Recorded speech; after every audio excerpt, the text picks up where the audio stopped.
আমি যে আজকে এত বড় একটা সারপ্রাইজ পাবো সেটা আমি আসলে ভাবতেই পারিনি। এটা আমার জন্য সবথেকে বড় একটা সারপ্রাইজ ছিল। সেটাই আজকে আপনাদের সাথে আমি শেয়ার করব। হ্যালো এভরিওয়ান, আসসালামু আলাইকুম।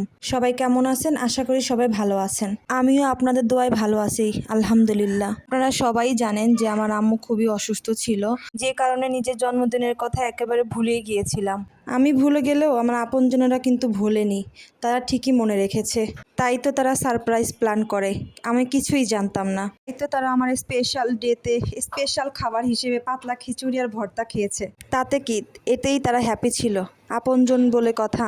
আপনারা কি ভাবলেন শুধু কেক ছিল আমার জন্য? না, এর সাথে আমার জন্য গিফটও ছিল, যে গিফটটা আমার কাছে সর্বশ্রেষ্ঠ একটা গিফট। এটাতে আমার আপনজনদের ভালোবাসা জড়িত আছে, যেটা হাজার টাকা পয়সা দিয়েও কেনা যাবে না। আমি আল্লাহর কাছে লাখো লাখো শুকরিয়া আদায় করি, কারণ আল্লাহ আমাকে অনেক ভাগ্যবতী হিসেবে দুনিয়াতে পাঠিয়েছেন। এমন ভাগ্য সবার হয় না।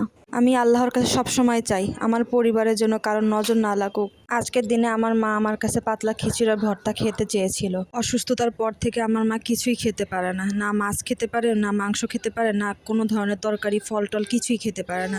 মুখে নাকি তার একদম স্বাদ নেই। তাই তো আমার মা যখনই বলেছে পাতলা খিচুড়ি আর ভর্তা খাবে, আমি 1 মিনিটও দেরি করিনি, অমনি চলে গেলাম রান্না। নিজের বারান্দায় লাগানো ধনিয়া পাতা দিয়ে চিংড়ি মাছ কাঁচামরিচ দিয়ে ভর্তা করলাম, আর সাথে ছিল পাতলা খিচুড়ি। এর থেকে বেস্ট কম্বিনেশন আর কি হতে পারে বলুন তো? খিচুড়ি রান্না করার পাশে কিন্তু আমি একটু কফিও বানিয়েছিলাম। সবাই বলেছে কফিটা খুবই মজা হয়েছে, কিন্তু আমার মায়ের কাছে নাকি সেটা একটুও ভালো লাগেনি। আর এটা ছিল আমার কেক আনবক্সিং মোমেন্ট। আজকে এই পর্যন্তই। সবাই ভালো থাকবেন, আল্লাহ হাফেজ। আর আমার পরিবারের জন্য সবাই দোয়া করবেন।